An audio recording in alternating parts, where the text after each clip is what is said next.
Welcome to exam विवेचना। तो दोस्तों, जैसा कि आप लोगों को विदित है, हम अपने चैनल पर डिस्कस कर रहे हैं एचपी टीजीटी आर्ट्स कमीशन के लिए महत्वपूर्ण क्वेश्चंस की सीरीज। ठीक है, तो इस वीडियो से पहले हमने इसके बहुत से पार्ट्स को डिस्कस करा है। अगर अभी तक आपने उन पार्ट्स को नहीं देखा है तो भी आप बाकी पार्ट्स भी देख लीजिएगा। जो प्लेलिस्ट का लिंक आपको डिस्क्रिप्शन में मिल जाएगा। तो अधिक समय ना लेते हुए आज के देखो जो हम डिस्कस करेंगे, तो वो करेंगे ये टॉपिक्स जो मैंने हाईलाइट करे हुए हैं। ठीक है ना, तो इसको आप पढ़ सकते हो। Society in India, India as a plural society. मेन पढ़ रहा हूँ।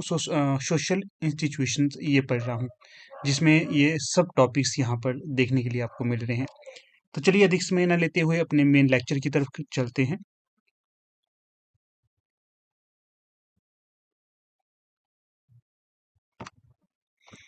तो यहाँ पर आप देख सकते हैं, ये हमारा आज का लेक्चर है।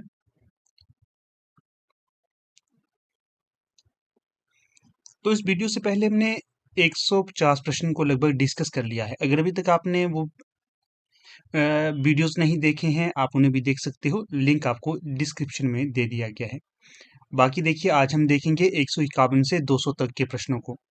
50 प्रश्न हैं, ज़्यादा एक्सप्लेन नहीं करूंगा। जो भी महत्वपूर्ण है उसे ही आपके साथ साझा करने की कोशिश करूंगा। तो पीडीएफ इत्यादि के लिए आप हमारे टेलीग्राम और व्हाट्सएप ग्रुप को ज्वाइन कर सकते हो। हमारा पेड व्हाट्सएप ग्रुप भी चला हुआ है। अगर अभी तक आपने इसे ज्वाइन नहीं करा है तो आप ज्वाइन कर सकते हो।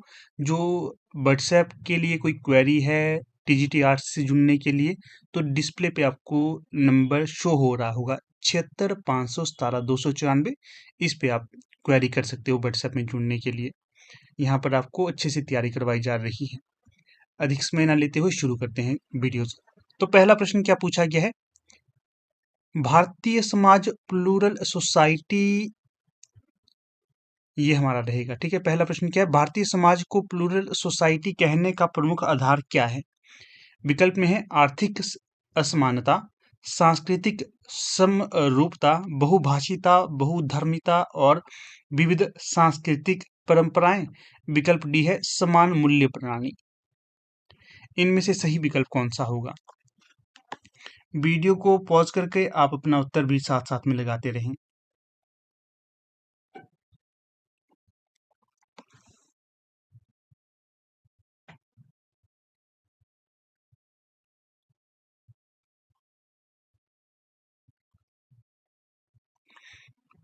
तो यहाँ देखिएगा, जो सही विकल्प हो जाएगा तो वो होगा ऑप्शन सी, बहुभाषिकता, बहुधर्मिता और विविध सांस्कृतिक परंपराएं। सी हो जाएगा यहाँ पर सही। ठीक है ना।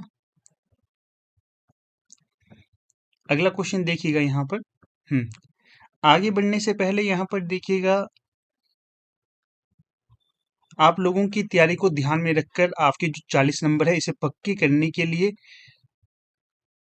एचपीटीजीटी कमीशन के अंतर्गत जो टॉपिक सब्जेक्ट आपको लगा हुआ है इकोनॉमिक्स का और बीएड पोर्शन, इसकी प्रॉपर तैयारी करने के लिए आपको व्हाट्सएप नंबर बता रहा हूँ, 8219726090। ये जो व्हाट्सएप नंबर है, इस पे आप क्वेरी कर सकते हो। यहाँ पर आपको ये जो दो पोर्शन है अच्छे से यहाँ पर तैयारी करवाई जाएगी। आप बाकी वीडियो को पॉज कर भी इसके बारे में पढ़ सकते हो। ठीक है, अगला प्रश्न देखिएगा। यहाँ पर दिख गया उत्तर, खैर कोई बात नहीं। प्लूरल सोसाइटी शब्द का समाजशास्त्र में सर्वाधिक उपयोग किसने किया है? विकल्प में है Ferdinand Tonnies, J S Fernandes, J S Furnivall, Bose और धीर। तो दूसरे का सही विकल्प बताइए क्या होगा? तो जो सही विकल्प होगा सी, जे एस फर्नीवाल। यहाँ पर व्याख्या भी दी गई है, आप व्याख्या को भी पढ़ सकते हो। क्या है? प्लूरल सोसाइटी, बहुल समाज की संकल्पना का सर्वाधिक उपयोग जे एस फर्नीवाल ने किया है। उन्होंने इसे विशेष रूप से औपनिवेशिक समाजों जैसे बर्मा और इंडोनेशिया के संदर्भ में प्रयोग में लाया है। फर्नीवाल के अनुसार बहुल समाज वह होता है जहां विभिन्न जाति और सांस्कृतिक समूह एक ही राजनीतिक इकाई में रहते हैं, लेकिन सामाजिक और सांस्कृतिक जीवन में अलग अलग रहते हैं। इन समूहों का मेल केवल बाजार और आर्थिक गतिविधियों में होता है, न कि सामाजिक और सांस्कृतिक जीवन में। तो यहाँ पर इसे हम पढ़ लिया हमने। इसके अलावा आगे देखते हैं।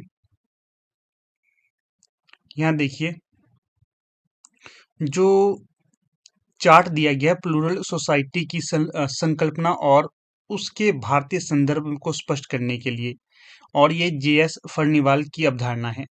यहाँ देखिए परिभाषा क्या दी गई है। ऐसा समाज जिसमें विभिन्न जातीय सांस्कृतिक समूहों की एक राजनीतिक इकाई में रहते हैं लेकिन सामाजिक सांस्कृतिक जीवन में अलग रहते हैं, ये परिभाषा है। मुख्य विशेषता क्या है? समूहों का मेल केवल आर्थिक क्षेत्र में होता है, सामाजिक सांस्कृतिक जीवन में नहीं। उदाहरण देखिए फर्नीवाल के अनुसार बर्मा और इंडोनेशिया के औपनिवेशिक समाज जहां अलग अलग जातीय समूह रहते हैं।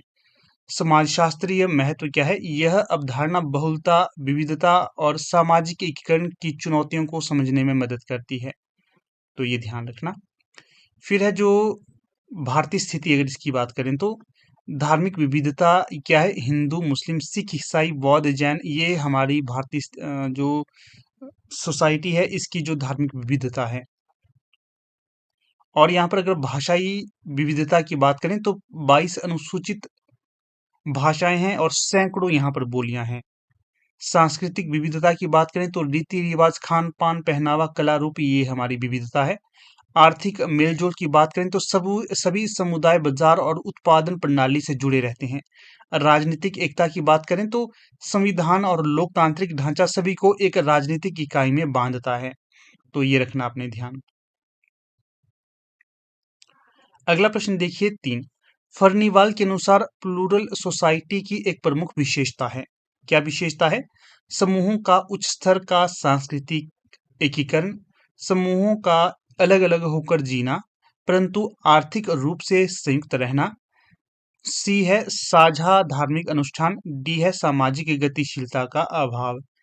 3 में सही विकल्प कौन सा होगा?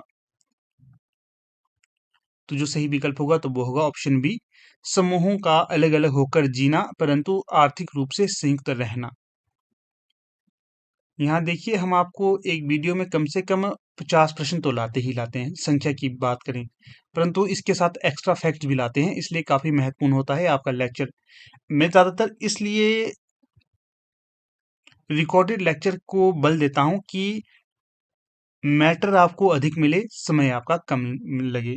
लाइव सेशन में क्या होता है, आपके साथ चर्चा ज्यादा हो जाती है और मैटर आपको मिलता है कम। एक डेढ़ घंटे आपके साथ डिस्कस करेंगे 20 से 25 प्रश्न के लिए, तो 20-25 प्रश्न आप एक डेढ़ घंटे में कर रहे तो भाई आपका तो बड़ा लेट प्रोग्राम चला हुआ है ना, तो इसका ध्यान रखना आपने। अगला देखिए 4। निम्न में से कौन भारतीय समाज की पारंपरिक एकता का प्रमुख स्रोत माना जाता है? विकल्प है औद्योगिकीकरण, संविधान, तीर्थ और पौराणिक परंपराएं, क्षेत्रीय राजनीतिक दल। तो जो भारतीय समाज की पारंपरिक एकता का प्रमुख स्रोत माना जाता है तो वो होगा तीर्थ और पौराणिक परंपराएं, ऑप्शन सी। फिर प्रश्न देखिए 5। यूनिटी इन डाइवर्सिटी के संदर्भ में भारत की एकता किस प्रकार की मानी जाती है? विकल्प है यांत्रिक, जैविक, सांस्कृतिक या फिर ए और सी दोनों।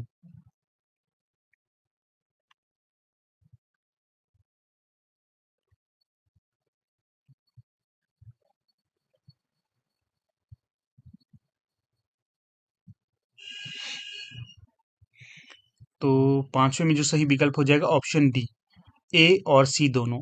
यूनिटी इन डाइवर्सिटी के संदर्भ में भारत में एकता के प्रकार क्या है? ये होंगे यांत्रिक और सांस्कृतिक। फिर क्वेश्चन देखिएगा यहाँ पर 6, इसमें क्या पूछा गया? भारतीय समाज के पारंपरिक आधार में निम्न में से कौन शामिल नहीं है? भारतीय समाज के पारंपरिक आधार में कौन शामिल नहीं है? विकल्प है जाति, ग्राम, समुदाय, औद्योगिक संगठन, संयुक्त परिवार। छठे में सही विकल्प बताइए। तो जो छठे का होगा सी, औद्योगिक संगठन। फिर प्रश्न देखिएगा 7, इसमें क्या पूछा गया है? भारतीय समाज एक मिश्रित सभ्यता है, ये किसने कहा? Max Weber, Daman Singh, R N Saxena, doctor Ram Ahmad. तो 7वें में जो सही विकल्प हो जाएगा तो वो होगा आर एन सक्सेना के द्वारा ये कथन कहा गया है। समाजशास्त्री थे RN सक्सेना। इन्होंने भारतीय समाज को एक मिश्रित सभ्यता कहा है। उनका तात्पर्य यह था कि भारत का समाज और संस्कृति किसी एक स्रोत से नहीं बनी, बल्कि यह विविध परंपराओं, धर्मों, भाषाओं और संस्कृतियों का संगम है। भारतीय समाज में आर्य, द्रविड़, मुगल, ब्रिटिश और अन्य सांस्कृतिक प्रभावों का मिश्रण दिखाई देता है। इस कारण भारतीय समाज को एक बहुलतावादी और मिश्रित सभ्यता कहा जाता है। तो इसका ये ध्यान रखना आप। अगला क्वेश्चन देखिए 8, इसमें क्या पूछा गया, भारतीय सामाजिक संरचना की सांस्कृतिक बहुलता मुख्यतः किस पर आधारित है? विकल्प है राजनीतिक व्यवस्था, विकल्प 2 है प्राकृतिक व्यवस्था, प्राकृतिक विविधता, विकल्प 3 है ऐतिहासिक आक्रमण और प्रवासन, विकल्प 4 है ग्रामीण शहरी विभाजन। तो यहाँ पर जो सही विकल्प होगा, भारतीय सामाजिक संरचना की सांस्कृतिक बहुलता मुख्यतः ऐतिहासिक आक्रमण और प्रवासन पर आधारित है। ऑप्शन सी यहाँ पर सही हो जाएगा।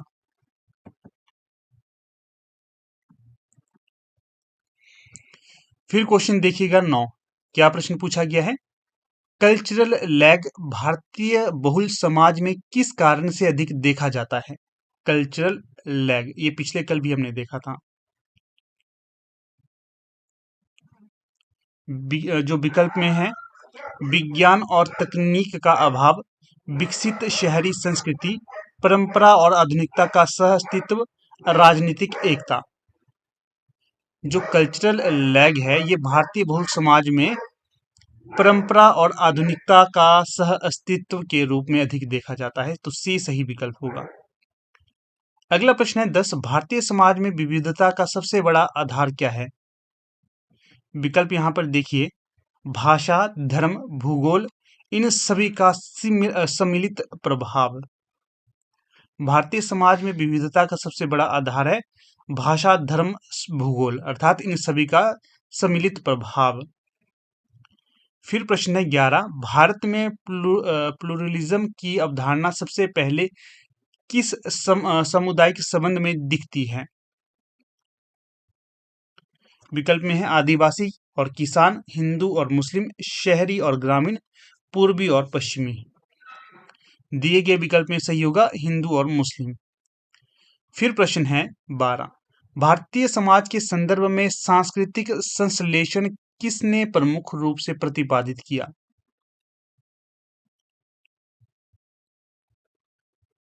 विकल्प है मैकीवर, गोरे, यादव, बैली। तो सही विकल्प हो जाएगा गोरे के द्वारा यह प्रतिपादित किया गया था। गोरे का पूरा नाम क्या था? GS गोरे। जो समाजशास्त्री गोरे, GS गोरे और AR देसाई के साथ भारतीय समाजशास्त्रियों में गोरे का नाम आता है। जो समाजशास्त्री गोरे ने भारतीय समाज के संदर्भ में सांस्कृतिक संश्लेषण की अवधारणा को प्रमुख रूप से प्रतिपादित किया था। उनका तर्क था कि भारतीय समाज और संस्कृति किसी एक स्रोत से निर्मित नहीं है, बल्कि ये विविध परंपराओं, धर्मों, भाषाओं और संस्कृतियों का संगम है। भारतीय समाज में आर्य, द्रविड़, बौद्ध, जैन, इस्लामी और पश्चिमी प्रभावों का मिश्रण है, जिसने एक विशिष्ट सांस्कृतिक संश्लेषण को जन्म दिया है। अगला प्रश्न देखिए, भारतीय समाज में बहुलवाद मुख्यतः किस तत्व पर टिके रहते हैं? बहुल जो वाद है ये मुख्यतः किस तत्व पर टिके रहते हैं भारतीय समाज में? 4 विकल्प आपके समक्ष दिए हैं, इनमें जो सही होगा तो वो होगा सहिष्णुता पे। भारतीय समाज में बहुलवाद मुख्यतः सहिष्णुता पर टिके रहते हैं, ऑप्शन बी। फिर क्वेश्चन है 14, आधुनिक भारतीय समाज बहुलतावादी लेकिन एकीकृत है, ये आधार है किसका? राज्य का दबाव, लोकतांत्रिक ढांचा, सामाजिक अनुकूलन, धार्मिक कट्टरता। तो जो आधुनिक भारतीय समाज बहुलतावादी लेकिन एकीकृत है, इसका जो आधार है ये होगा सामाजिक अनुकूलन, ऑप्शन सी। फिर प्रश्न है 15, भारतीय समाज की एकता सबसे गहन रूप से कहाँ दिखाई देती है? विकल्प है त्योहारों में सहभागिता, शिक्षा नीति में, कानून में और शहरी योजना में। 15 में जो सही विकल्प होगा तो वो होगा ऑप्शन ए। क्या है? भारतीय समाज की एकता सबसे गहन रूप से कहाँ दिखाई देती है? त्योहारों में सहभागिता में दिखाई देती है। जो भाग 2 है इसमें जाति वर्ग और जनजाति को देखेंगे हम। तो प्रश्न है 16, भारतीय जाति व्यवस्था का सेक्रेट कम्युनल विश्लेषण किसने किया? विकल्प है Redfield, Max Weber, Louis Dumont, Anderson. तो जो भारतीय जाति व्यवस्था का सेक्रेट कम्युनल विश्लेषण किया, ये किया गया लुई दुमो के द्वारा, ऑप्शन सी। ये जो लुई दुमो है ये फ्रांसीसी समाजशास्त्री हैं। इन्होंने भारतीय जाति व्यवस्था का विश्लेषण करते हुए सेक्रेट कम्युनल स्वरूप को समझाया है। ठीक है, इन्होंने अपनी प्रसिद्ध पुस्तक होमो हेरार्किस 1966 में भारतीय जाति व्यवस्था को एक धार्मिक और सामुदायिक संगठन के रूप में देखा। उनके अनुसार जाति व्यवस्था केवल सामाजिक आर्थिक विभाजन नहीं है, बल्कि यह धार्मिक मूल्यों और पवित्रता अशुद्धता की अवधारणा पर आधारित है। फिर प्रश्न देखिए 17, हेरार्की एंड होलिज्म, जिसका हिंदी में अर्थ है पदानुक्रम और समग्रता, किस समाजशास्त्री का जाति संबंधी सिद्धांत है? अभी हमने ऊपर देखा था ये। विकल्प है सेनाट, वेते, दुमो या फिर गोरे। तो जो सही विकल्प होगा दुमो का ये जो सिद्धांत होगा। ठीक है ना, ये हमने ऊपर भी देख लिया था। इनकी पुस्तक का नाम याद रखिएगा, होमो हेरार्कियस। यहाँ देखिए हेरार्की जिसका अर्थ होता है पदानुक्रम, जातियों का ऊंच नीच क्रम जो धार्मिक और सामाजिक मान्यताओं से जुड़ा है, इसका अर्थ ये होता है। होलिज्म अर्थात समग्रता, जाति व्यवस्था को एक संपूर्ण सामाजिक सांस्कृतिक प्रणाली के रूप में देखना जहां प्रत्येक जाति का स्थान और भूमिका तय है। प्रश्न है 18, जनजातियों की विशिष्ट पहचान का आधार क्या है? विकल्प है सांस्कृतिक अलगाव, वर्गीय स्थिति, शहरीकरण या फिर जातीय मिश्रण। तो जनजातियों की विशिष्ट पहचान का आधार है आपका सांस्कृतिक अलगाव, ऑप्शन ए। फिर प्रश्न है यहाँ पर 19, भारतीय जनजातियों की आर्थिक प्रणाली परंपरागत रूप से आधारित है किस पर? तो जो भारतीय जनजातियों की आर्थिक प्रणाली परंपरागत रूप से आधारित है, ये आपकी होगी पशुपालन और शिकार संग्रह पर, ऑप्शन डी सही होगा, ए और बी दोनों। प्रश्न है 20, जाति और वर्ग के बीच प्रमुख अंतर क्या है? जाति और वर्ग के बीच में जो प्रमुख अंतर है वो है जाति जन्म से निर्धारित है, वर्ग उपलब्धि से, ऑप्शन ए। प्रश्न देखिए 21, संस्कृताइजेशन अर्थात संस्कृतिकरण किस परिवर्तन को दर्शाता है? विकल्प में है जनजाति से जाति में प्रवेश, निम्न जाति द्वारा उच्च जाति के रीति रिवाज अपनाना, आर्थिक विकास या फिर वर्ग निर्माण। तो जो सही होगा तो वो होगा ऑप्शन बी, निम्न जाति द्वारा उच्च जाति के रीति रिवाज अपनाना, इसे संस्कृतिकरण कहा जाता है या फिर संस्कृतिकरण का परिवर्तन दर्शाता है इसमें। फिर प्रश्न है यहाँ पर 22, डोमिनेंट कास्ट प्रमुख जाति की अवधारणा किसने दी? विकल्प है S N Eisenstadt, M N Srinivas, D N Majumdar, Karve. तो जो सही विकल्प होगा तो जो डोमिनेट कास्ट, ये जो प्रमुख जाति की अवधारणा दी, ये दी गई आपकी एम एन श्रीनिवास के द्वारा, ऑप्शन बी।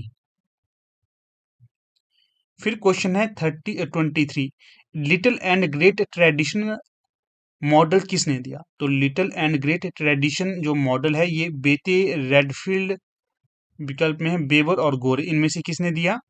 तो रेडफील्ड के द्वारा दिया गया little and great tradition model. फिर क्वेश्चन देखिए 24, इसमें क्या पूछा गया है, निम्न में से कौन जनजाति के लक्षणों में शामिल नहीं है? विशिष्ट बोली, सामाजिक अलगाव, राजनीतिक केंद्रीकरण, क्षेत्रीय एकता। तो जो सही विकल्प होगा ऑप्शन सी, राजनीतिक केंद्रीकरण, सी। फिर प्रश्न है 25, कुल और खेल संरचना किस समुदाय में प्रमुख है? विकल्प है नागा, भील, गोंड और संथाल। जो कुल और खेल संरचना है ये है आपके संथालों के अंतर्गत, ऑप्शन डी सही होगा। यहाँ देखिए थोड़ी सी व्याख्या की गई है कुल और खेल संरचना के अंतर्गत। जो कुल है इसे कहा जाता है क्लैन, और जो अपना खेल है इसे कहा जाता है सब क्लैन स्ट्रक्चर। ठीक है, विशेष रूप से ये संथाल जनजाति में प्रमुख तौर पर है। संथाल समाज में क्लैन को वंशीय इकाई माना जाता है। कैसा? वंशीय इकाई। जबकि जो खेल है सब क्लैन है इसे कुल की उपशाखा माना जाता है। यह व्यवस्था संथालों के सामाजिक संगठन, विवाह नियमों और सांस्कृतिक जीवन को नियंत्रित करती है। संथाल समाज में विवाह के लिए कुल बहिर्गामी नियम लागू किया जाता है। ठीक है, इसका ध्यान रखना, पूछा जाएगा तो आप इसे सही कर लेंगे। यानी एक ही कुल में विवाह नहीं किया जा सकता, ये इनका जो मेन स्वरूप है जो इन्होंने स्वीकृत किया है। थोड़ा सा ये भी बता देता हूँ, जो नागा है, नागा जनजातियों में मोरे और किल जैसी सामाजिक इकाइयां होती हैं। अगर आगे प्रश्न आएगा तो विस्तार से बता दूंगा इसको। जो भील है, भील समाज में कुल जैसी व्यवस्था नहीं, गोत और पंचायत प्रणाली प्रमुख है। और फिर गोंड है, जो गोंड समाज में गोत और पेन आधारित संगठन होते हैं। अगला प्रश्न देखिए 26, यहाँ पूछा गया है वैश्वीकरण ने भारतीय जाति व्यवस्था पर सबसे प्रमुख प्रभाव डाला, कौन सा? दिए गए विकल्पों में जो सही हो जाएगा तो वो हो जाएगा जातीय गतिशीलता में वृद्धि। वैश्वीकरण ने भारतीय जाति व्यवस्था में सबसे प्रमुख प्रभाव डाला, वो था जातीय गतिशीलता में वृद्धि, ऑप्शन डी।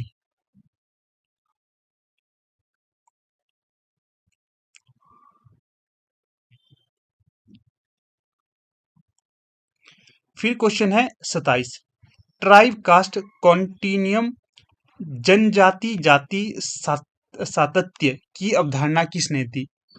जनजाति जातीय सातत्य की अवधारणा किसने दी? तो विकल्प होगा यहां पर सही, घोरे के द्वारा, ऑप्शन डी।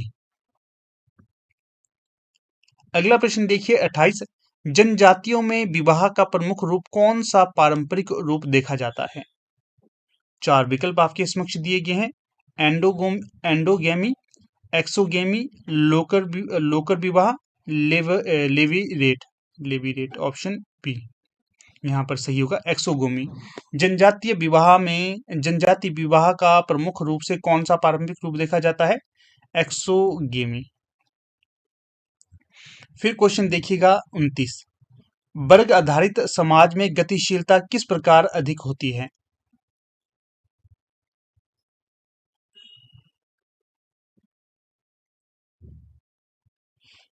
तो जो सही विकल्प हो जाएगा यहां पर तो वो हो जाएगा ऊर्ध्व गतिशील, ऑप्शन बी। प्रश्न है 30, क्या पूछा गया है जाति व्यवस्था और औपचारिक विघटन का प्रमुख कारण क्या है? विकल्प है नगरीकरण, औद्योगिकीकरण, शिक्षा या फिर ये सभी। तो ये सभी सही हो जाएंगे यहाँ पर, ऑप्शन डी। क्या है? जाति व्यवस्था और औपचारिक विघटन का प्रमुख कारण है नगरीकरण, औद्योगिकीकरण और शिक्षा।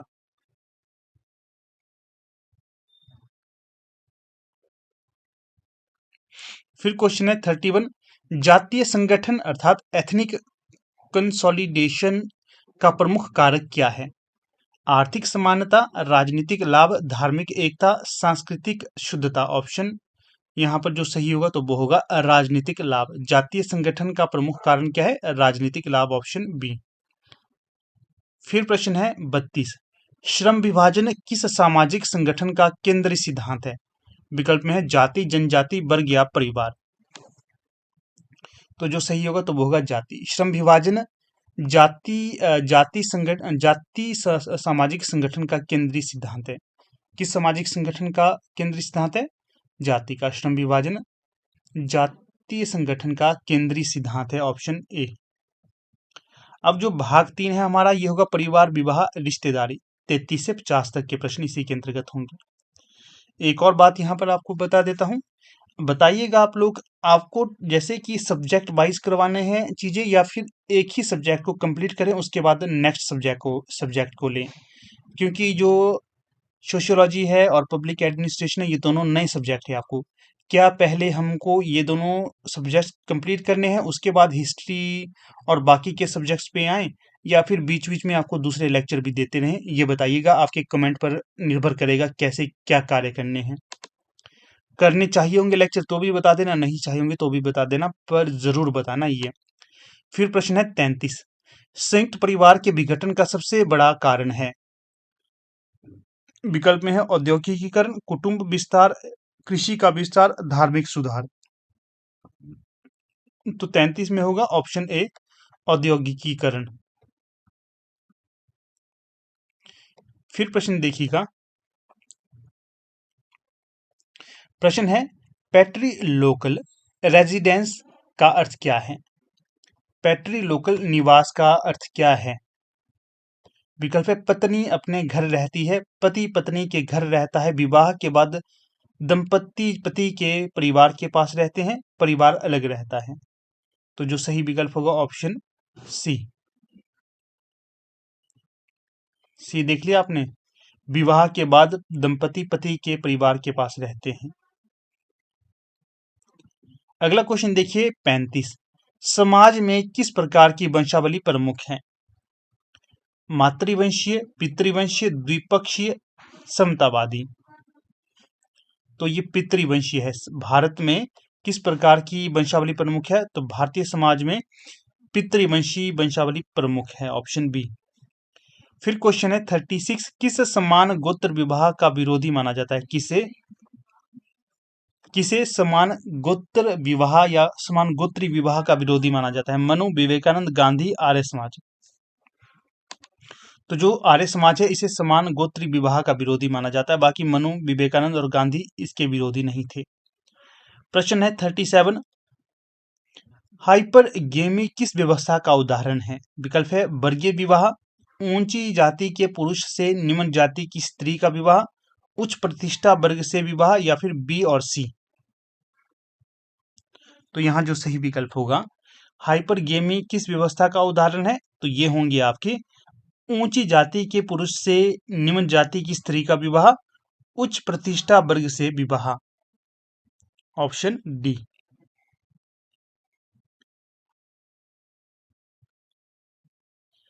क्वेश्चन है 38, किनशिप टर्मिनोलॉजी रिश्तेदारी शब्दावली अर्थात रिश्तेदारी शब्दावली का अध्ययन किसने किया?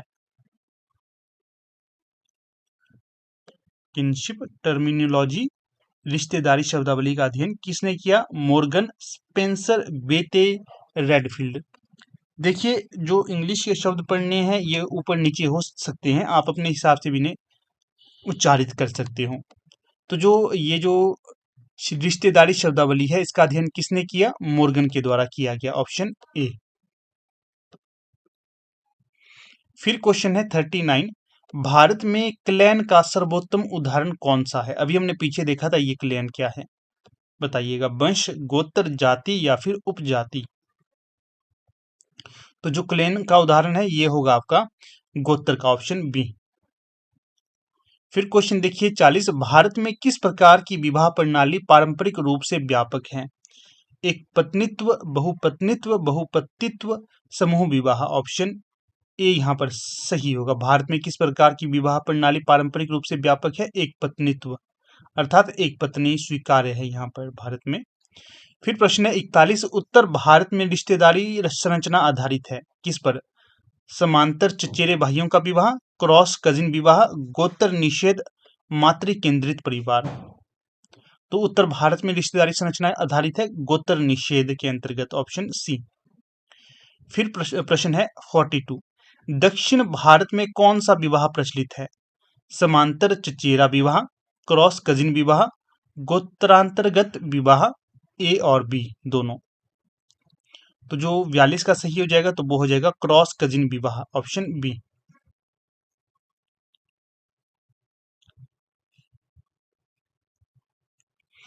क्वेश्चन देखिए 43, nuclearization of choice of joint family का मतलब क्या है। एक बार दोबारा से पढ़ लेते हैं प्रश्न।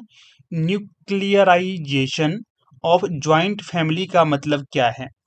विकल्प है संयुक्त परिवार का विलुप्त होना, छोटे परिवारों की ओर झुकाव, परिवार का बिखराव या फिर परिवार का पुनर्गठन। 43 में जो सही विकल्प होगा वो कौन सा है। 43 में जो सही हो जाएगा तो वो हो जाएगा ऑप्शन बी, छोटे परिवारों की ओर झुकाव। ऑप्शन बी सही होगा। फिर क्वेश्चन है 44, संयुक्त परिवार का प्रमुख कार्य कौन सा है। श्रम का विभाजन, आर्थिक सुरक्षा, सामाजिक नियंत्रण, उपयुक्त सभी। 44 में कौन सा विकल्प सही होगा तो वो हो जाएगा ऑप्शन डी। कौन कौन से संयुक्त परिवार का प्रमुख कार्य कौन सा है। श्रम का विभाजन, आर्थिक सुरक्षा, सामाजिक नियंत्रण, इसलिए ऑप्शन डी सही हो जाएगा। फिर प्रश्न है 45, एफिनल किन का अर्थ क्या है। जन्म संबंधी रिश्ते, विवाह संबंधी रिश्ते, रक्त संबंध या फिर शत्रु संबंध। 45 में कौन सा विकल्प सही होगा तो ये होगा विवाह संबंधी रिश्ते, एफिनल किन इन्हें कहा जाता है। फिर प्रश्न है 46, भारतीय परिवार की सबसे प्रमुख विशेषता क्या है। विकल्प में है भावनात्मक दूरी, पितृसत्ता, निजी स्वतंत्रता, अस्थिरता। 46 में कौन सा विकल्प सही होगा। भारतीय परिवार की सबसे प्रमुख विशेषता है पितृसत्तात्मकता होना। फिर क्वेश्चन है हाउसहोल्ड और फैमिली के बीच मुख्य अंतर क्या है। हाउसहोल्ड बंधन पर आधारित, फैमिली निवास पर आधारित, फैमिली सामाजिक भावनात्मक इकाई है, हाउसहोल्ड निवास इकाई। ऑप्शन डी है दोनों समान हैं। तो जो हाउसहोल्ड और फैमिली के बीच मुख्य अंतर है वो है फैमिली सामाजिक भावनात्मक इकाई है, हाउसहोल्ड निवास इकाई। तो सी सही हो। MCQ बेस्ड क्वेश्चन, ठीक है। ये जितने भी लेक्चर आपको प्रोवाइड करे गए हैं और करवाए जाएंगे इनको ध्यान से देखें। जो प्लेलिस्ट बनी है इनको आप विजिट करते रहें क्योंकि काफ़ी महत्वपूर्ण ये सीरीज़ आपकी परीक्षा के लिए होने वाली है। मुख्यतः हम यहाँ पर आपके लिए 3 ही सीरीज चला रहे हैं। एक हो गई आपकी सोशियोलॉजी की, दूसरी हो गई पब्लिक एडमिनिस्ट्रेशन की, तीसरी हो गई जो बीएड पोर्शन है उसकी, ठीक है। जितनी जल्दी ये पोर्शन कंप्लीट हो जाते हैं उसके पश्चात हम सोचेंगे कि कोई और यूनिट भी आपको स्टार्ट कर दें। तो आराम से पढ़िएगा, आपके लिए काफ़ी फ़ायदेमंद ये लेक्चर साबित होने वाले हैं। वीडियो अच्छे लगते हैं तो अवश्य लाइक, शेयर और चैनल को सब्सक्राइब करते रहें क्योंकि आपका सपोर्ट हमारे लिए काफ़ी महत्वपूर्ण है कि इस तरह के वीडियोज़ आपके लिए लाते रहें। इसके पश्चात देखिए आगे बढ़ने से पहले आपको अवगत करवा देता हूँ, व्हाट्सएप ग्रुप और टेलीग्राम ग्रुप्स के साथ अगर आप अभी तक नहीं जुड़े हैं तो उनके साथ जुड़िएगा। स्टडी मैटर वहाँ पर आपको सेंड किए जाते रहते हैं। व्हाट्सएप ग्रुप से जरूर जुड़ना क्योंकि वहाँ पर काफ़ी एक्टिव रहते हैं हमारे टीम के मेंबर्स, वहाँ पर आपको स्टडी मैटर मिल जाएगा। और आज का जो विषय रहने वाला है इसमें हम दलित आंदोलन, महिला आंदोलन, नीतियाँ, सांप्रदायिकता, धर्मनिरपेक्षता, जातिवाद, कॉम्टे, मार्क्स, वेबर, दुर्खिम, अनुसंधान विद्या इत्यादि को डिस्कस करेंगे, ठीक है। तो आज की वीडियो से पहले हमने आपके साथ 200 प्रश्न डिस्कस करे हैं, आज हम करेंगे 200 से आगे के प्रश्नों को, ठीक है। तो देखिए पहला प्रश्न यहाँ पर क्या पूछा गया है, भारत में दलित आंदोलन का मुख्य रूप से किसके लिए उभार है। विकल्प में है राजनीतिक दबदबा के लिए, सामाजिक बराबरी के लिए, तीसरा है आर्थिक उदारीकरण और चौथा है जाति एकता के लिए। साथ साथ में यहाँ पर इंग्लिश में भी दिया गया है, आप अपना उत्तर इंग्लिश के माध्यम से भी लगा सकते हो। तो यहाँ जो सही विकल्प हो जाएगा तो वो हो जाएगा ऑप्शन बी। क्या है, सामाजिक भेदभाव व दमन समाप्त करने हेतु भारत में दलित आंदोलन मुख्य रूप से उभरा था। फिर क्वेश्चन देखिए यहाँ पर, दलित पैंथर्स की स्थापना कहाँ हुई। विकल्प आपके समक्ष दिए गए हैं, दिल्ली, मुंबई, चेन्नई और नागपुर।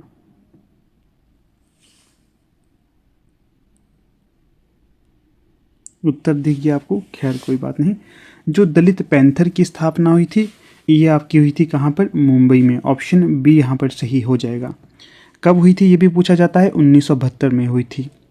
ये भी आपसे पूछा जाएगा कि जो ये आंदोलन था ये किस संगठन के कारण मतलब प्रेरित हुआ था, कहाँ का ये आंदोलन था? जो ये आंदोलन था यह अमेरिका के ब्लैक पैंथर मूवमेंट से प्रेरित था, ये भी आपको ध्यान रखना है। इसका उद्देश्य था दलितों पर हो रहे अत्याचारों, भेदभाव और सामाजिक अन्याय के खिलाफ संगठित प्रतिरोध करना। इसके जो संस्थापक नेताओं में राजा ढाले, नामदेव ढसाल और अरुण कांबले प्रमुख थे। दलित पैंथर्स ने साहित्य, राजनीति और सामाजिक आंदोलन में एक नई क्रांतिकारी चेतना पैदा की। ये आप याद रखिएगा। जो एक पॉइंट की बात करें तो ये पॉइंट आपको याद हो गया होगा।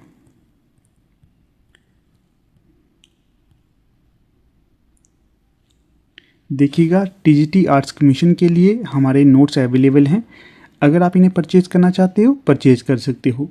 ये देखिएगा, सोशियोलॉजी और जो पब्लिक एडमिनिस्ट्रेशन हमें अलग से लगा है, इसके लिए भी ये भी अवेलेबल है। और जो अपना बीएड पोर्शन है इसके लिए भी 1000+ क्वेश्चन अवेलेबल है। अगर आपकी कोई क्वेरी है तो दिए गए व्हाट्सएप नंबर पे आप संपर्क कर सकते हो। व्हाट्सएप नंबर क्या है? 76517294। ये आपको डिस्क्रिप्शन में भी मिल जाएगा और स्क्रीन पे भी आपको विजिबल हो रहा होगा ये नंबर।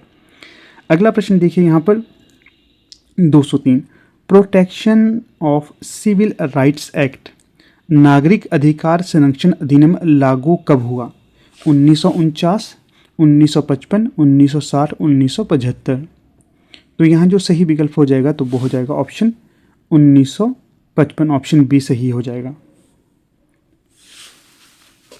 पूरी तिथि अगर आपको बता दूं, जो नागरिक अधिकार संरक्षण अधिनियम था इसको संसद में 8 मई 1955 8 मई 1955 को पारित किया गया था। और लागू कब ये हुआ था? लागू हुआ था 1 जून 1955। ये दोनों तिथियां आप याद रखिएगा क्योंकि घुमा फिरा के आपसे प्रश्न पूछे जा सकते हैं।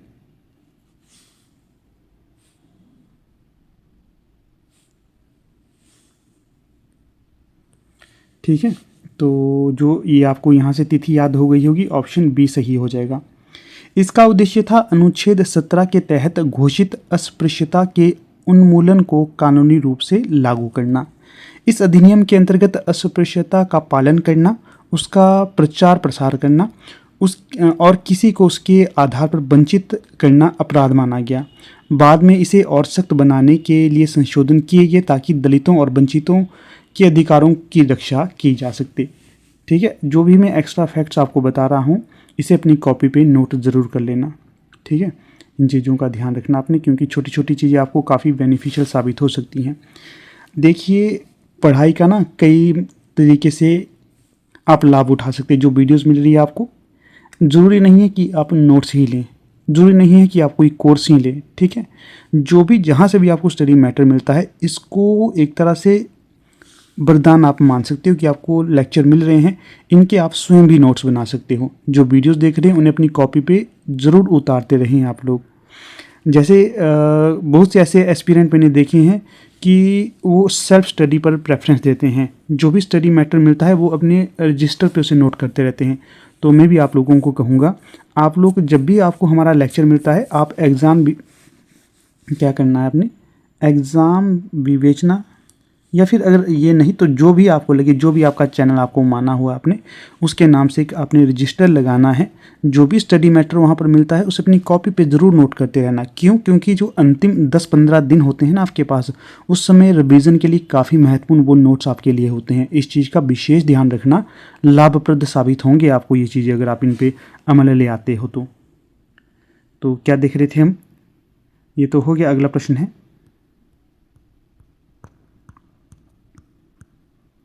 अगला प्रश्न देखिए 204 में क्या पूछा गया है? नौकरियों में SC/ST के लिए आरक्षण किस आर्टिकल के तहत पक्का किया गया है? 14, 17, 16 या 21? तो भारतीय संविधान का अनुच्छेद 16 समान अवसर के अधिकार से संबंधित है। तो ऑप्शन सी सही होगा यहाँ पर। अनुच्छेद 16(4) विशेष रूप से प्रावधान करता है कि राज्य पिछड़े वर्गों जिसमें SC/ST शामिल है के लिए नौकरियों और पदों का आरक्षण दे। इसका उद्देश्य है कि ऐतिहासिक रूप से वंचित और सामाजिक रूप से पिछड़े वर्गों को सरकारी सेवाओं में प्रतिनिधित्व और समान अवसर प्रदान करें। यह अनुच्छेद समानता के अधिकार के पूरक के रूप में कार्य करता है। आपको याद रखना है कि जो समानता का अधिकार है ये किस अनुच्छेद के अंतर्गत आता है? समानता का अधिकार तो ये आता है आपके 14 के अंतर्गत। उत्तर तो होगा ऑप्शन सी।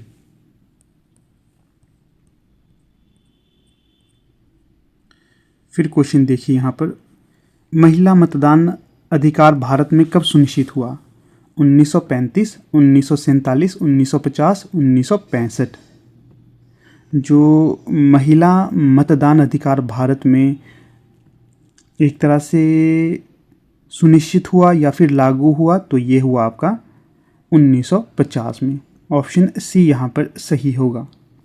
भारत में महिलाओं को जब ये अधिकार दिया गया, उसके पश्चात महिलाओं के पास समान अधिकार मतदान देने का आ गया। ठीक है, 26 जनवरी 1950 को भारतीय संविधान लागू हुआ और महिलाओं को पुरुषों के बराबर सार्वभौमिक वयस्क मताधिकार का अधिकार सुनिश्चित हुआ। इससे पहले ब्रिटिश शासन में 1935 के अधिनियम के तहत सीमित मताधिकार थे, लेकिन वह केवल कुछ शर्तों जैसे संपत्ति और शिक्षा पर आधारित थे। स्वतंत्र भारत में 1950 से ही महिलाओं को बिना किसी भेदभाव के मतदान का अधिकार दिया गया। ठीक है, तो पूरी तिथि याद रखिए, 26 जनवरी 1950।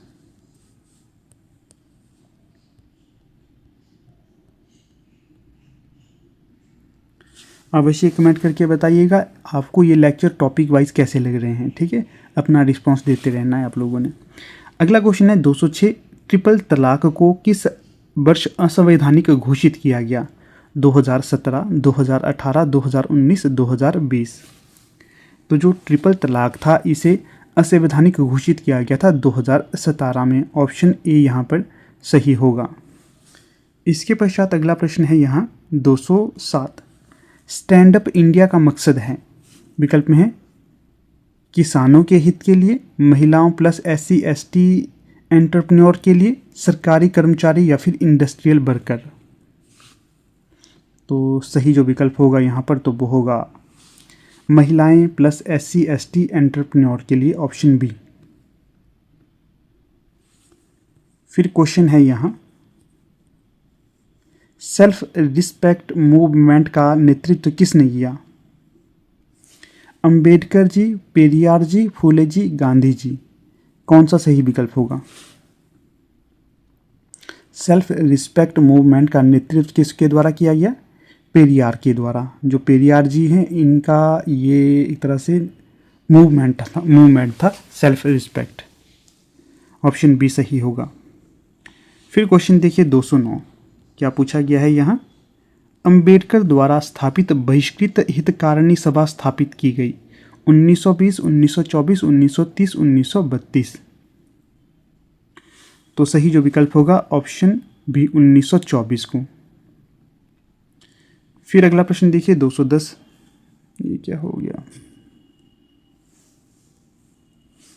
फिर अगला प्रश्न देखिए 210, इसमें क्या पूछा गया है? राष्ट्रीय महिला आयोग की स्थापना हुई कब? 1980, 1985, 1992, 2001। तो जो राष्ट्रीय महिला आयोग की स्थापना हुई थी ये 1992 में हुई थी। ऑप्शन सी सही होगा। फिर प्रश्न देखिएगा 211, SC ST अत्याचार अधिनियम लागू वर्ष कौन सा है? 1980, 1989, 1995, 2005।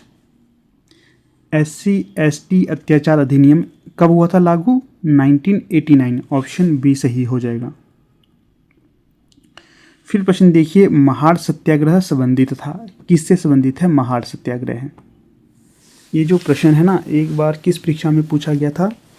असिस्टेंट प्रोफेसर हिंदी थी, हिंदी की परीक्षा थी। अब कौन सी थी मुझे शायद, हाँ, हिमाचल प्रदेश में असिस्टेंट प्रोफेसर या फिर PGT हिंदी की परीक्षा थी, उस समय ये प्रश्न पूछा गया था। ठीक है ना, जो महाड़ सत्याग्रह संबंधित था। जो प्रश्न है ना काफ़ी सारे घूमते हैं इधर उधर, याद रखना। महार सत्याग्रह संबंधित था आरक्षण से, जल अधिकार से, मंदिर प्रवेश से, शिक्षा अधिकार से। तो जो यहाँ पर सही विकल्प हो जाएगा तो वो हो जाएगा जल अधिकार से। थोड़ी सी मैं कहानी बता देता हूँ। क्या आपको लगता है कुछ क्वेश्चन बीच में ऐसे बताए जाएं जो आपको हमेशा के लिए याद हो? तो चलिए, अगर चाहते हैं आप ऐसे हो तो बताया करें, बीच में मैं आपको ऐसे ऐसे क्वेश्चन एक्सप्लेन करके बता दिया करूँगा। क्या थी दरअसल घटना ये, जो महार सत्याग्रह इसलिए हुआ था कि जो अपना जो महाराष्ट्र में एक जगह है महार करके, तो वहाँ पर दलितों को पानी पीने के लिए एक व्यवस्था नहीं थी, ठीक है ना। तो पानी पीने के अधिकार के लिए ये सत्याग्रह हुआ था कि हमें पानी चाहिए। पता है आप लोगों को, जो ना केवल भारत अपितु पूरे विश्व में जो दलित थे ना, इनका इतना शोषण किया गया है बता नहीं सकते। बहुत ज़्यादा शोषण किया जा रहा था शुरू से इनका। तो दलितों की स्थिति को, सामाजिक, आर्थिक, राजनीतिक स्थिति को उभारने के लिए, उठाने के लिए कई नेताओं ने आगे बढ़कर कार्य किए, ठीक है। जब हम इस टॉपिक्स को पढ़ते हैं तो आगे आपको पता चल जाएगा। जिनमें जो महत्वपूर्ण रोल अदा करते हैं महात्मा गांधी, जवाहरलाल नेहरू और भी काफ़ी सारे चोटी के नेता थे जिन्होंने दलितों की स्थिति को उभारने के लिए कई महत्वपूर्ण कार्य किए हैं, ठीक है। ये सारी चीज़ें हम बारी बारी देखेंगे। तो 212 का जो सही विकल्प होगा, जल अधिकार के लिए ये सत्याग्रह किया गया था। और इसमें जो अपने BR अम्बेडकर थे ना, काफ़ी सक्रिय रहे थे। तो 212 का हो जाएगा बी। तो अगला प्रश्न देखिए 213। फेमिनिज्म की दूसरी लहर मुख्यतः संबंधित है, किससे संबंधित है ये? 4 विकल्प आपके समक्ष दिए गए हैं, इनमें जो सही विकल्प है उसका चयन करें। तो जो सही विकल्प हो जाएगा, जो फेमिनिज्म की दूसरी लहर, ये किससे संबंधित होगी? वर्क प्लेस और सेक्सुअल इक्वालिटी के लिए ऑप्शन बी सही होगा। फिर प्रश्न देखिए 214। यहाँ क्या पूछा गया है? दलित साहित्य का प्रमुख नारा क्या था? दलित साहित्य का प्रमुख नारा क्या था? 4 विकल्प दिए गए हैं, इनमें जो सही होगा तो इसका उत्तर बताइए। तो जो सही विकल्प होगा 214 का, शिक्षा, संघर्ष और संगठन, और ये अम्बेडकर दर्शन से प्रभावित है। 214 का बी सही विकल्प होगा। इसके उपरांत अगला प्रश्न है 215। यहाँ क्या पूछा गया है? स्त्री पुरुष तुलना किसकी रचना है? विकल्प में है सावित्रीबाई फुले, रमाबाई, ताराबाई, महादेवी वर्मा। तो स्त्री पुरुष तुलना नामक जो रचना लिखी है, ये लिखी गई है आपकी ताराबाई शिंदे के द्वारा। ये पहली स्त्रीवादी आलोचनात्मक ग्रंथ भी है, सी सही विकल्प होगा। ये जो पुस्तक है 1882 में लिखी गई थी। यह प्रथम स्त्रीवादी निबंधात्मक कृति है। और जो ताराबाई शिंदे हैं, ये महाराष्ट्र में सुधारक और महिला अधिकारों के लिए प्रबल समर्थक थीं। इसके पश्चात प्रश्न संख्या 216। इसमें क्या पूछा गया है? CEDAW अडॉप्टेड बाई UN इन। जो CEDAW, इसे UN के द्वारा कब अडॉप्ट किया गया था?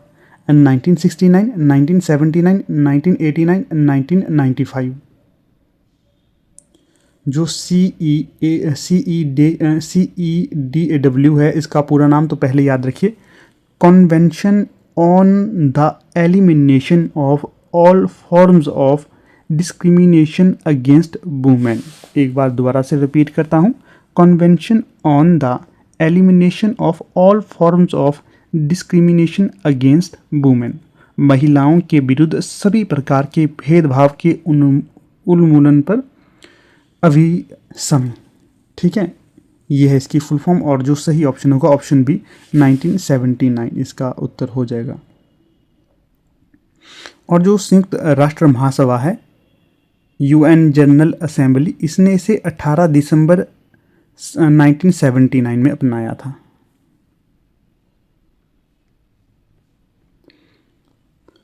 फिर क्वेश्चन देखिए अगला,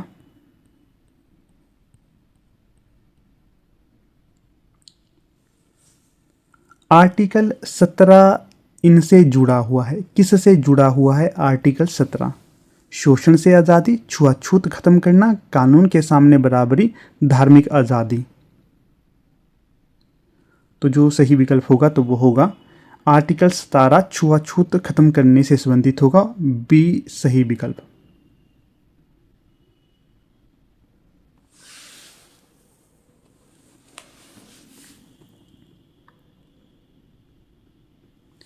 फिर प्रश्न है 218। यहाँ क्या पूछा गया है, कौन सी पॉलिसी जेंडर बजटिंग पर फोकस करती है? एनपीई 1986, 2001, 2016, 2017।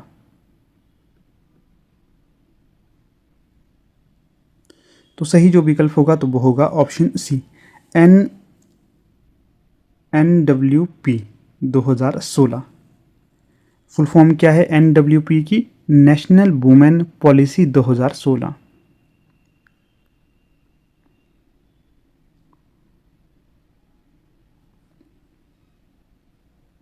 भारत सरकार ने इसे राष्ट्रीय महिला नीति 2016 में विशेष रूप से फोकस किया। इस नीति में कहा गया कि सभी मंत्रालयों और विभागों में अपने बजट में जेंडर परिप्रेक्ष्य शामिल करना चाहिए। इसका उद्देश्य महिलाओं के लिए समान अवसर, संसाधनों तक पहुंच और सशक्तिकरण सुनिश्चित करना है, ये ध्यान रखना। फिर प्रश्न देखिए 219। दलित आंदोलन का प्रारंभिक स्वरूप था। तो जो दलित आंदोलन था इसका प्रारंभिक स्वरूप क्या था? तो इसका प्रारंभिक स्वरूप था धार्मिक सामाजिक सुधार। 219 का सही विकल्प बी। अगला जो प्रश्न है यहाँ पर, इसमें क्या पूछा गया है 220 में? तो यहाँ पर पूछा गया है हरिजन शब्द किसने उपयोग किया है? हरिजन जो शब्द है ये किसने उपयोग किया है? तो सही विकल्प होगा गांधी जी के द्वारा ये शब्द प्रयोग में लाया गया था। अगला प्रश्न देखिए, बेटी बचाओ बेटी पढ़ाओ ये कब, ये जो स्कीम लाई गई थी बेटी बचाओ बेटी पढ़ाओ कब लाई गई थी? 2015, 2012, 2017, 2019। बेटी बचाओ बेटी पढ़ाओ ये स्कीम लाई गई थी आपकी 2015 में। ऑप्शन बी सही होगा। फिर प्रश्न देखिए 222। इसमें पूछा गया है प्रथम महिला आंदोलन की लहर मुख्यतः किसके लिए थी? तो जो प्रथम महिला आंदोलन की लहर थी ये मुख्यतः मताधिकार के लिए थी। ऑप्शन बी यहाँ पर सही हो जाएगा। अगला प्रश्न देखिए, इसमें पूछा गया है दलित राजनीतिक दावेदारी में बढ़ावा हुआ कब? दलित राजनीति दावेदारी में बढ़ावा कब हुआ? तो ये हुआ था आपका 1990 में। थोड़ा सा इसलिए रुकता हूँ ताकि आप अन्य विकल्पों को भी पढ़ें। तो जो 1990 में हुआ था इसके पीछे थोड़ी सी बता देता हूँ चीज़ें। बहुजन समाज पार्टी थी बीएसपी, इसके उदय के कारण ये सारा हुआ। कांशीराम और मायावती के नेतृत्व में ये सारी चीज़ें आगे बढ़ी। ठीक है, अब दलितों ने सोचा कि ये सामाजिक सुधार और राजनीतिक सुधार भी करके ही रहेंगे। जब तक सामाजिक सुधार नहीं होगा तब तक आगे के कार्य नहीं होंगे। सामाजिक सुधार भी करेंगे और राजनीति के तौर पे भी अपने आप को एक पद दिलाएंगे जिससे इनका एक प्रतिनिधित्व मंडल स्थापित हो जाएगा। फिर प्रश्न देखिए 224। तो यहाँ पर क्या पूछा गया है, सावित्रीबाई फुले का फोकस किस पर था? जाति उन्मूलन, लड़कियों की शिक्षा, औद्योगिकरण, वोकेशनल ट्रेनिंग। तो जो सावित्रीबाई फुले थी इनका फोकस था गर्ल्स एजुकेशन, महिलाओं की लड़कियों की शिक्षा पर। इन्होंने देखिए सावित्रीबाई फुले थी, इन्होंने ज्योतिराव फुले के साथ मिलकर 1848 में पुणे में पहला बालिका विद्यालय भी खोला था। लड़कियों की शिक्षा के लिए काफ़ी आगे आई और इन्होंने शिक्षा के साथ साथ अस्पृश्यता, जाति भेद और लैंगिक असमानताओं को भी चुनौती दी थी। फिर प्रश्न देखिए 225। इसमें क्या पूछा गया है, अंबेडकर का बौद्ध धर्म में धर्मांतरण कब हुआ? तो जो अंबेडकर थे इन्होंने बौद्ध धर्म में अपना जो बौद्ध धर्म को अपनाया था ये अपनाया था 1956 में। सी सही विकल्प होगा। इसी के साथ साथ आगे देखिए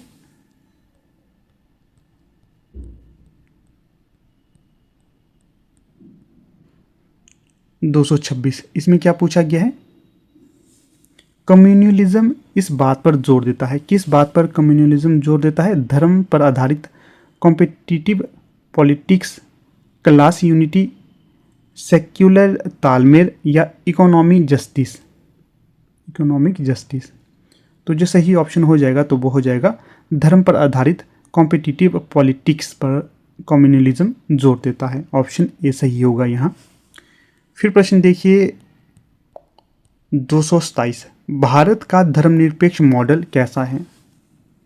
तो जो भारत का धर्मनिरपेक्ष मॉडल है ये होगा आपका सभी धर्मों का समान सम्मान करना। Option B. फिर क्वेश्चन है 228, इसमें क्या पूछा गया है? जातिवाद आधारित होता है, किस पर आधारित होता है जातिवाद? बर्थ पे, लैंग्वेज पे, प्रोफेशन पे या फिर एजुकेशन पर? तो जो जातिवाद है एक तरह से अब आधारित होता है, ये आपके जन्म पर ही आधारित होता है, ठीक है ना। तो ऑप्शन ए सही होगा, बर्थ हायरार्की, ऑप्शन ए। फिर प्रश्न देखिए 229, यहाँ क्या पूछा गया है? हिंदुत्व एक कॉन्सेप्ट है जो किसने दिया? ये जो कथन किसने कहा कि हिंदुत्व एक कॉन्सेप्ट है, जो किसने दिया? हिंदुत्व एक कॉन्सेप्ट जो ये दिया गया सावरकर जी के द्वारा। ऑप्शन बी सही होगा यहाँ। अगला प्रश्न देखिए 230, यहाँ पूछा गया है डॉक्यूमेंट द्वारा बताई गई जाति व्यवस्था इस बात पर जोर देती है, किस बात पर जोर देती है? Power relation, purity and pollution, political authority, class formation. तो ये होगा प्योरिटी और पॉल्यूशन पे, ऑप्शन बी। फिर क्वेश्चन देखिए 231, यहाँ क्या पूछा गया है? वेस्टर्न मॉडल में सेक्युलरिज्म का मतलब है। तो जो वेस्टर्न मॉडल है इसमें सेक्युलरिज्म का क्या मतलब है? तो ये मतलब है राज्य और धर्म का पूरी तरह से अलग होना। Option B. फिर क्वेश्चन देखिए 232, यहाँ क्या पूछा गया है? जाति आधारित आरक्षण किस सिद्धांत से संबंधित है? तो जो जाति आधारित आरक्षण है ये किस सिद्धांत से संबंधित होगा? सामाजिक न्याय से। Option B.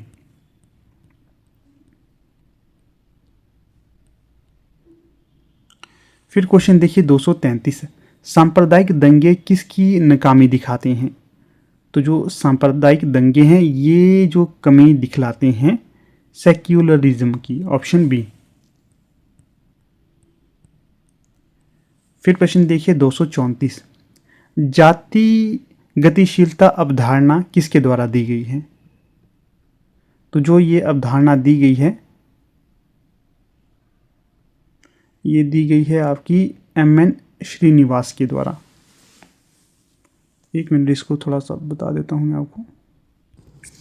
तो जो सही विकल्प हो जाएगा यहाँ पर एम.एन. श्रीनिवास, ठीक है, बी सही विकल्प है।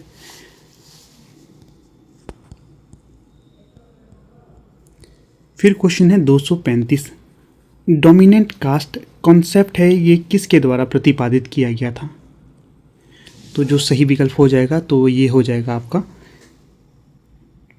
डोमिनेंट कास्ट कॉन्सेप्ट, ये भी एम.एन. श्रीनिवास के द्वारा ही प्रतिपादित किया गया था। तो बी हो जाएगा सही, एम.एन. श्रीनिवास।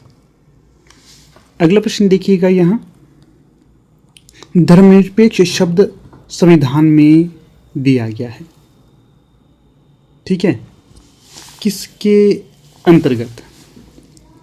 जो धर्मनिरपेक्ष शब्द है ये 42वें संशोधन के द्वारा दिया गया था जो 1976 में हुआ था, ठीक है ना।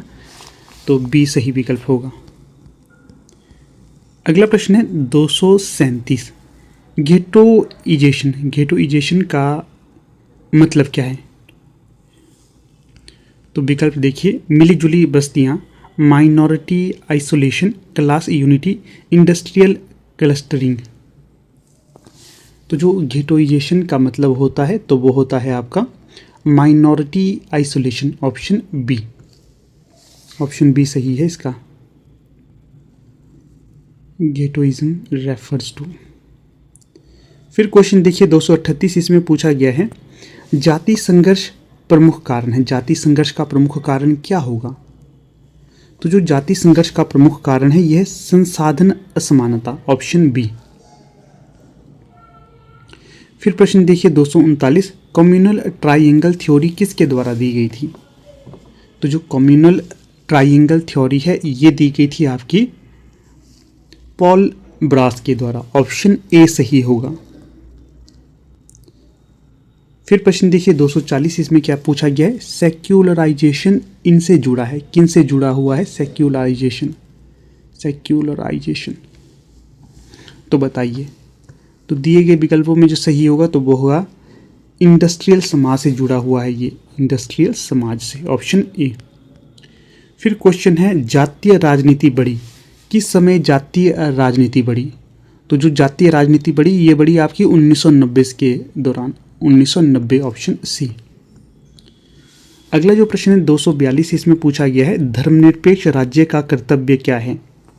तो जो धर्मनिरपेक्ष राज्य है इसका कर्तव्य होता है सभी धर्मों का समान अवसर प्रदान करना, ऑप्शन बी। अगला जो प्रश्न है 243, इसमें पूछा गया ज़्यादातर लोगों की कम्युनलिज्म से होता है, ज़्यादातर लोगों की कम्युनलिज्म से होता है, क्या होता है? तो जो होता है तो वो होता है आपका फासिज्म की tendency, fascism tendency, option B सही होगा, ऑप्शन बी। फिर क्वेश्चन देखिए 244, जातिगत भेदभाव किसका उल्लंघन है? तो जो जातिगत भेदभाव है ये किसका उल्लंघन होगा? तो ये होगा आपका आर्टिकल 14, 15, 17, ऑप्शन डी सही होगा 244 में। फिर प्रश्न देखिए 245, इसमें क्या पूछा गया है? क्रीमी लेयर कॉन्सेप्ट किसके लिए है? तो जो क्रीमी लेयर कॉन्सेप्ट है ये आजकल चला हुआ है काफ़ी, तो ये ओबीसी से संबंधित है, सी सही विकल्प होगा। ओबीसी में भी क्या है, अब धीरे धीरे और जगह भी इसको स्थापित किए जाने की कोशिश की जा रही है। जैसे देखिए ओबीसी में कुछ ऐसे भी लोग हैं जिनकी जो आर्थिक स्थिति है वो अब बेहतर हो चुकी है, इसके लिए जो क्रीमी लेयर की अवधारणा है ये लाई गई है। फिर क्वेश्चन देखिए 246, धार्मिक राजनीति का नतीजा होता है, क्या होता है धार्मिक राजनीति का नतीजा? तो ये होता है ध्रुवीकरण, तो ऑप्शन बी। इसके पश्चात प्रश्न देखिए 247, इसमें क्या पूछा गया है? कम्युनलिज्म का स्वरूप है, कम्युनलिज्म का स्वरूप है कौन सा दिए गए विकल्पों में से? तो जो कम्युनलिज्म का स्वरूप है ये होगा ethno religious conflicts, option A. अगला प्रश्न देखिए वोट बैंक का मतलब क्या होता है? तो जो वोट बैंक का मतलब होता है ये होता है जी आपका धर्म जाति आधारित सपोर्ट मिलना, किसी को वोट बैंक कहा जाता है, ठीक है। जैसे पता है आपको भारत में किसी पार्टी को कहा जाता है यार इसका वोट बैंक तो ये ही है क्योंकि ये धर्म की राजनीति करता है, जाति की राजनीति करता है, ठीक है। अभी बिहार में जो चुनाव हुए थे ना उस समय ये काफ़ी चर्चा में चली थी चीज़ें। अगला देखिए 249, सेक्युलर राज्य को यह पक्का करना चाहिए, जो सेक्युलर राज्य है इसे क्या पक्का करना चाहिए? तो जो सेक्युलर राज्य है इसे धार्मिक न्यूट्रलिटी मतलब धार्मिक निष्पक्षता को बढ़ावा देना चाहिए, धर्म के आधार पर बंदिशें नहीं लगानी चाहिए, ठीक है। ऑप्शन बी सही होगा यहाँ। फिर क्वेश्चन है 250, जाति राजनीति में जो जातिगत राजनीति है इसका जो उभारपन कब हुआ? जाति राजनीति में उभरता है, क्या उभरता है जाति राजनीति में? Social capital, identity assertion, market liberalisation, patriarchy. तो यहाँ जो सही विकल्प हो जाएगा तो वो हो जाएगा आइडेंटिटी असर्शन, ठीक है, असर्शन। इंग्लिश में पढ़ते हैं, हिंदी में पढ़ना थोड़ा सा मुश्किल हो जाता है, असर्शन, ठीक है। Option B identity assertion, B होगा सही इसका उत्तर। तो देखिए मित्रों कुछ इस प्रकार से आज का ये हमारा लेक्चर था। ज़्यादा लंबा तो मैंने इसे नहीं खींचा, परंतु जो भी महत्वपूर्ण तथ्य थे वो आपसे डिस्कस करें मैंने। तो कोई भी क्वेरी है आपकी टीजीटी आर्ट्स के नोट्स लेने के रिगार्डिंग, तो व्हाट्सएप ग्रुप को लाइक शेयर और जो अपना यूट्यूब चैनल है इसे लाइक शेयर और सब्सक्राइब जरूर कर लीजिएगा, ठीक है। अगर कोई क्वेरी है आपकी तो यहाँ देखिए हमारा व्हाट्सएप नंबर दिया गया है, ये है हमारा व्हाट्सएप नंबर 76 517 294, इस पर आप व्हाट्सएप कर सकते हैं नोट्स के रिगार्डिंग, ठीक है। कोई अन्य आपकी समस्या तो आप बता सकते हैं, कोई बात नहीं, आपकी क्वेरी को सॉल्व कर दिया जाएगा।